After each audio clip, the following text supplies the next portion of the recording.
Oke, Bung Agung nih ada hal yang menarik yang perlu kita bahas terkait tentang pemberitaan ya, di mana Jaksa Agung Muda Tindak Pidana Khusus atau Jampitsus Kejagung ini Febri Adriansah menyebut kasus dugaan korupsi pengadaan minyak mentah dan produk jadi kilang minyak oleh Petral itu masih berkaitan dengan tersangka dugaan korupsi tata kelola minyak mentah Rija Khalid.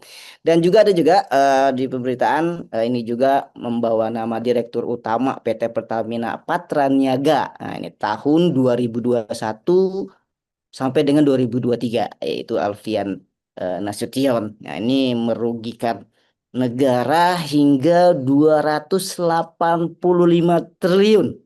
Nah, ini bagaimana update terkait perkembangan kasus ini, Bung Agung?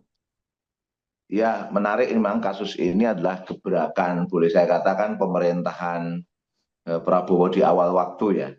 Dan memang cukup unik ya, karena kasus korupsi ini kalau mau digambarkan agak unik. Kenapa? Karena yang mengejar kasus ini adalah Kejaksaan Agung, Ya, bukan KPK. mm-mm. Ya, kita pahami bahwa bicara tentang tindak pidana korupsi di Indonesia ini memang ada beberapa kelembagaan yang tanda petik ya masih tumpang tindih bicara tentang proses pemberantasan atau proses pemidanaan terkait dengan kasus korupsi. Ya, kalau persepsi saya harusnya ini kan KPK yang turun ya, KPK yang turun, tapi ternyata kok tidak gitu. Dan yang turun malah Kejaksaan Agung. Dan kita tahu di awal-awal pemerintahan Pak Prabowo ini Kejaksaan Agung yang agak gercep itu. Bukan gercep lah, nggak enak juga karena kasus lama ini sebenarnya. Ya istilahnya kelihatan bekerja keras lah Ya. untuk me, apa namanya menggebrak terkait tindak pidana korupsi. Karena kita tahu sebelum Pertamina itu kan ada cukup angka yang monumental juga di PT Timah kan, kita Ya. tahu kan. PT Timah berapa waktu lalu itu juga gebrakannya kejaksaan gitu. Ya orang bertanya-tanya kemana KPK gitu kan. Nah ini kan memang tidak bisa dipungkiri isu yang berkembang tentang tarik menarik kepentingan kelembagaan dari Kejaksaan dan KPK karena ya diduga ada muatan politik. KPK dikendalikan siapa katanya gitu, terus Kejaksaan dikendalikan siapa. Nah, di awal Pak Prabowo ini sepertinya ada dugaan Pak Prabowo nggak bisa mengendalikan secara penuh KPK, tapi bisa mengendalikan Kejaksaan Agung. Ya, kita tahu bahwa skandal ini kan menjadi semacam apa namanya beberapa pihak yang terlibat ya. Sejak dari awal kita tahu ada beberapa pihak yang sejak dari awal di target ya di dalam tubuh Pertamina Patraniaga. Kita perlu tahu ya, Pertamina Patraniaga itu kayak subholdingnya Pertamina yang bagian trading. Jadi holdingnya Pertamina, terus ada anak perusahaan ada namanya Pertamina Patraniaga. Nah, Pertamina Patraniaga ini bergerak untuk memastikan suplai apa namanya, suplai BBM kita ini terpenuhi, terus kemudian distribusi BBM sampai ke SPBU itu terlaksana dengan baik. Sehingga memang posisinya sangat strategis, terutama terkait dengan impor minyak, terus kemudian distribusi minyak yang dihasilkan. Nah, beberapa nama yang terlibat di dalam dugaan ya, terduga terlibat di dalam kasus, saya menyebutnya Pertamina Gate ya, karena angkanya luar biasa, 285 triliun. PT Timah aja kemarin kalah ya, baru sekitar 100 sekian triliun kan, ini 285 triliun.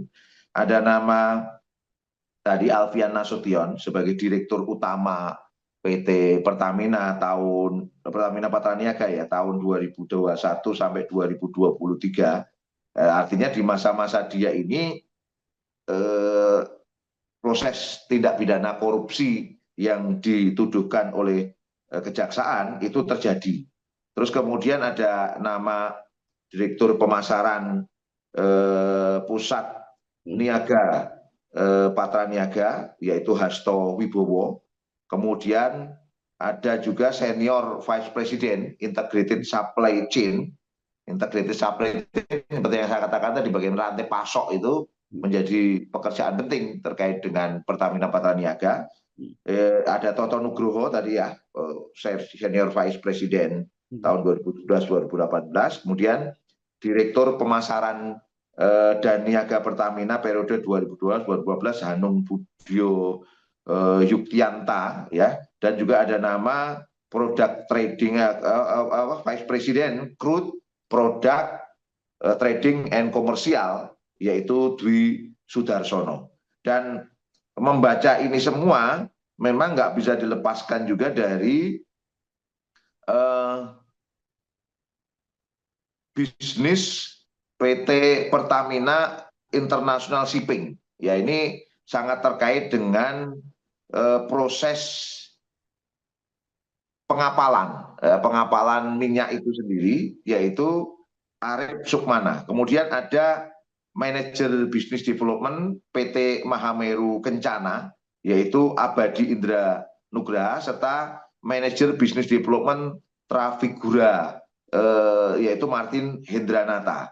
Nah, dalam pengadaan sewa terminal BBM oleh Pertamina, itu jaksa juga menuturkan ke-8 terdakwa itu telah memperkaya komisaris PT Pelayanan Mahameru Kencana Abadi, yaitu Gading Ramadan Juwido, dan pemilik manfaat PT Navigator Katulistiwa Muhammad Keri Andrianto Riza, serta pemilik manfaat PT Orbit Terminal Merak Muhammad Reza Khalid, ya ini terkenal namanya kan, sebesar 2,9 triliun pada kegiatan sewa terminal bahan bakar Merak. Jadi proses ini sedang berjalan.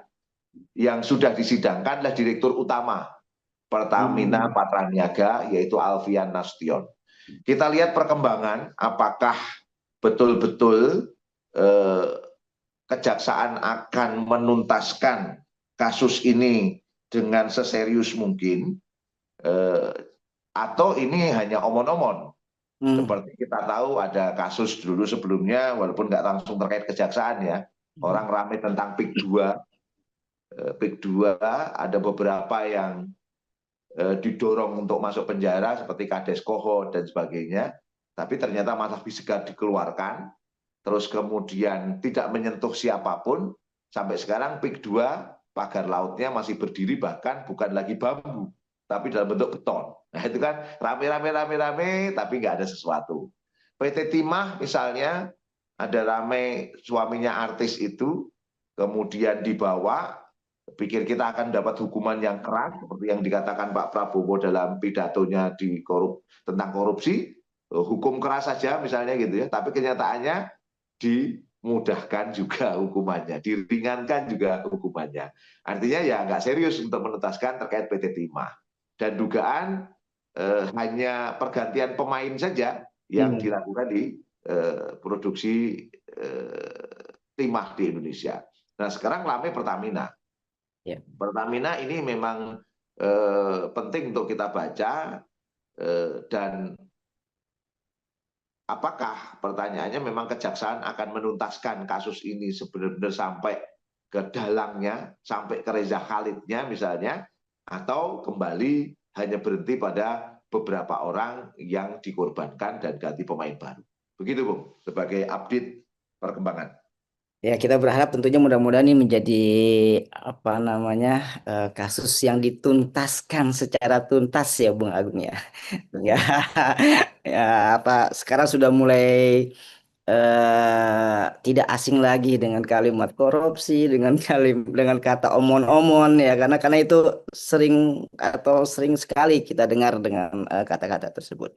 Ya, kita kembali lagi ke topik terkait tentang Pertamina ini. Nah, bagaimana sih Bung Agung melihat anatomi dari Pertamina Gate ini?